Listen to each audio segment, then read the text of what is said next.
Thank you very much for the opportunity to present today. I'm a very great honor because this is the first time I have oral presentation outside of Korea in English. So very thank you very much. My presentation is titled Epidermal Cyst Associated with Refractory Keloid Lesions, a three-case series. In this study, we describe three refractory keloid cases in which epidermal cysts were identified after complete surgical excision. Okay.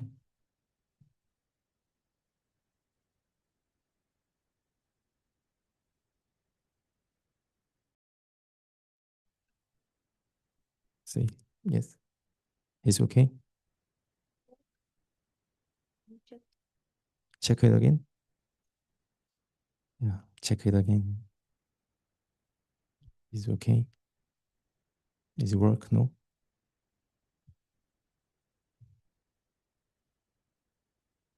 Microphone ready? Just talk. Microphone text. Test. Micro test. Audio test.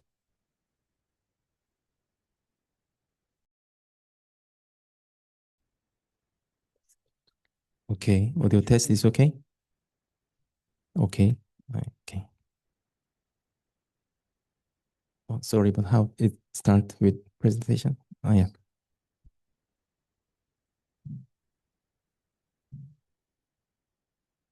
Okay. Okay, background. Keloids are usually diagnosed clinically and managed conservatively with steroid injections or other non-surgical treatments. However, some refractory lesions show atypical symptoms such as recurrent inflammation, pain, pruritus, or rapid growth or discharge. These findings may suggest the possibility of underlying pathology. Among these, epidermal cysts associated with keloid lesions have rarely been discussed in the literature. Therefore, we reviewed the clinical pathologic characteristics of these unusual cases. Method. Okay. We included three patients with clinically diagnosed refractory keloids. All lesions showed a poor response to steroid-based treatment and persistent inflammatory symptoms. Complete excision was performed in all cases, followed by histopathologic examination. We retrospectively reviewed the clinical presentation, operative findings, pathology, and post-operative outcomes. The first patient was a 57 years old man with a history of abdominal surgery for hepatocellular carcinoma. He developed a progressively enlarged post-operative lesion associated with pruritus and intermittent discharge. Despite steroid treatment, symptoms persist, so complete excision was performed. During surgery, we identified a cystic structure containing soft white keratin material within the keloid lesion. Histologically, thick collagen bundles, characteristics of keloid tissue were observed together with epidermal cyst components. The second patient was a 29 years old man who developed an anterior chest lesion after deep abrasion injury. The lesion rapidly enlarged and showed poor response to intralesional steroid injections. He repeatedly experienced pain, itch, and inflammation. After excision, histopathologic examination demonstrated the abundant keratin flakes within the cyst contents. In addition, granulomatous inflammation caused by cyst rupture was observed along with thick keloidal collagen bundles. The third patient was a 65-year-old woman who developed a painful subumbilical lesion after laparoscopic gynecologic surgery. She experienced recurrent discharge and inflammation for approximately 5 years despite conservative management. So complete excision was therefore performed. Histologic examination demonstrate a cyst lined by stratified squamous epithelium with a granular layer, confirming the diagnosis of an epidermal cyst associated with keloid tissue. Histopathologic examination revealed coexistence of keloid tissue and epidermal cyst in all three patients. The common clinical features include treatment refractoriness, recurrent inflammation, pain, pruritus, discharge, or rapid enlargement. We believe that persistent inflammation caused by the underlying cyst may contribute to poor response to conservative treatment. Therefore, atypical clinical symptoms in keloid lesions should raise suspicion for associated pathology. Although two patients experienced recurrence after surgery, symptoms were successfully controlled with adjunctive steroid therapy. These cases suggest that underlying epidermal cyst may play an important role in persistent inflammation within refractory keloid lesions. Repeated cyst rupture and keratin leakage can induce chronic inflammatory reactions, which may explain the poor response to conservative treatment such as steroid injection. Therefore, when keloid lesions are present with atypical findings, including recurrent discharge, pain, or rapid enlargement, clinicians should consider the possibility of associated pathology rather than simple keloid progression alone.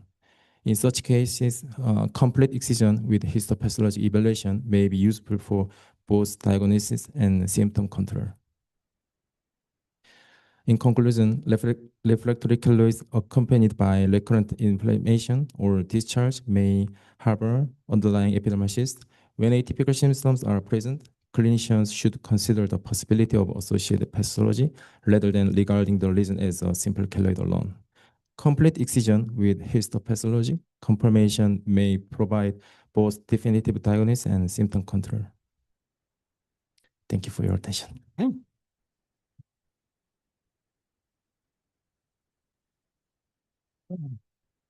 Thank you. Does anyone have any queries or questions which you'd like to put to Dr. Seo?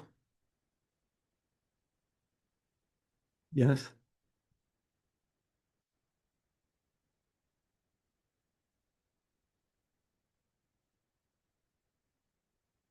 Thank you very much for a wonderful presentation. Have you had a chance to look at the pathology of other excised keloids at your institution to see what is the prevalence of this epidermal cyst among excised keloids? In our institution? Yeah. We have keloid excision surgery, approximately maybe 5 to 10 patients a month. Yeah, but we first try triam injection, but it doesn't work. Then we have the excision, but the patient appear very severe symptom like discharge or pruritus. Then we have to pathology examination. So maybe a total examination include epidermal cyst is maybe I think 3 or 4%, maybe. Yeah, 3 or 4%. Yeah. Yeah. Yeah. First, ladies. Thank you. I'm just wondering how easy it is to find these epidermal cysts. Do you have to section through an entire keloid to find them? Yeah. Or do you know where to look? And how big are they? Okay. Okay, I can use this mic. During surgery, we have a concentration to figure out the capture of the epidermal cyst because the epidermal cyst has a definite capture. So first, the easy thing to find is the discharge source is from the tiny holes. So tiny hole. So first we have to find the tiny hole, and then the suspicion lesion. Then we have to preserve that, and we excision the boundary of the keloid, and After that, we try to find the tiny hole and epidermal cyst capture. Yeah.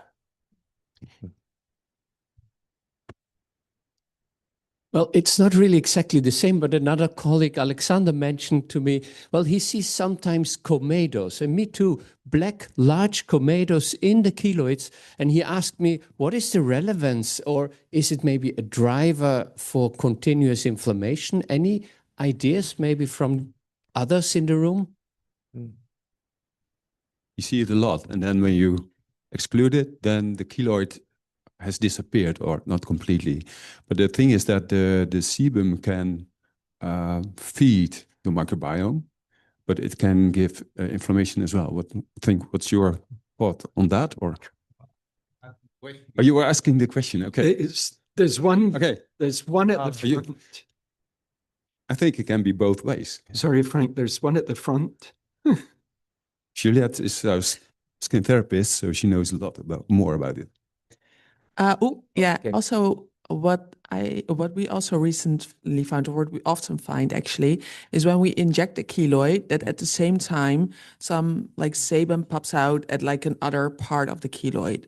How do you translate it? Like even in the keloid tissue itself, when you inject it, at the same time when you inject it, some sebum pops out at an other hole or another part of the keloid because of the pressure, I guess, when it builds up, then So I can't understand exactly, but you say that if we injection the triamcinolone, then many holes from discharge through many holes. So it is difficult to find a tiny hole.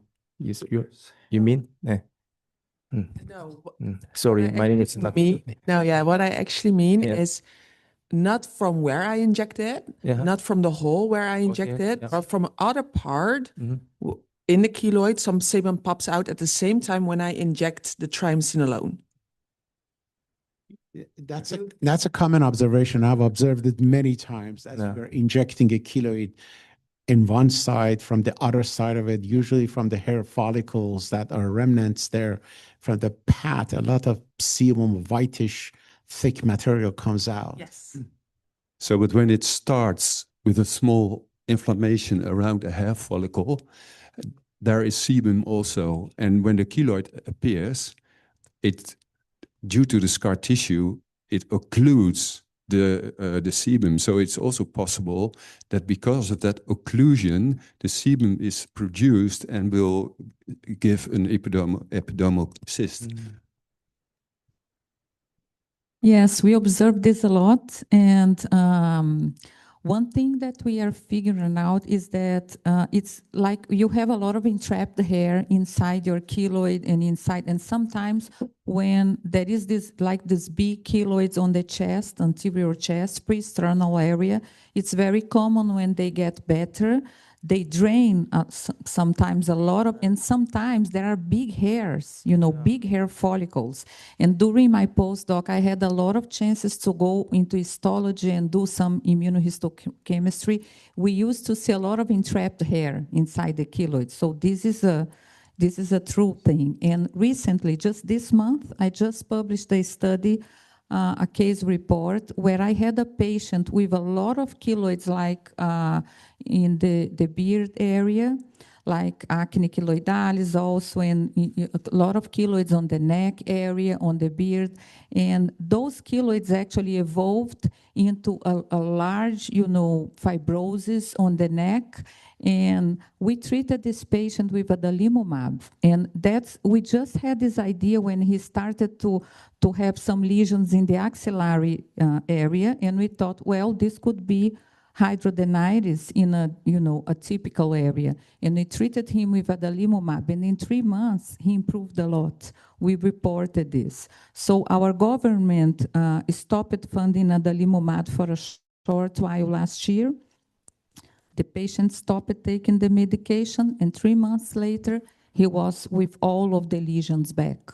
And those lesions that smell, when he leaves the elevator to enter in my clinic, we already feel the smell because he has so many lesions, you know, entrapped inside the keloid area. But I think it's a very interesting subject. I think we have to think more on that. And when we see the patient with the keloid that is completely flat, I don't know if you have seen that, some hair starts to pop out and to grow again. It can win the tissue resistance because there is no fibrosis anymore and the hair comes back to growing again. So, but it's very interesting subject. And I think it has a lot to do with the keloid, actually, physiopathology. I think we should pursue this type of research line that you have. Thank you. Okay, thank you. So our last question. Just a very quick question, sorry. I noticed that in your slides, you mentioned discharging quite a lot. Obviously, that's not something we normally see in sort of keloids. I do wonder, do you think it's just epidermal cysts that are associated with keloid formation, or do you think it's the fact that they are infected? That's the association. Thank you. Okay, this is difficult to determine definitively, but I speculate that the epidermal inclusion may have occurred during the initial trauma or surgery, and chronic inflammation associated with the cyst may have contributed to refractory keloid progression. Is it? Yeah. Thank you. Okay, well, thank you very much. Thank you. And now we have the next speaker, and the final speaker for today is Tirce Hemede from the Free University of Amsterdam. And he's going to describe a systematic review of the implications of 3D culture models for keloid research.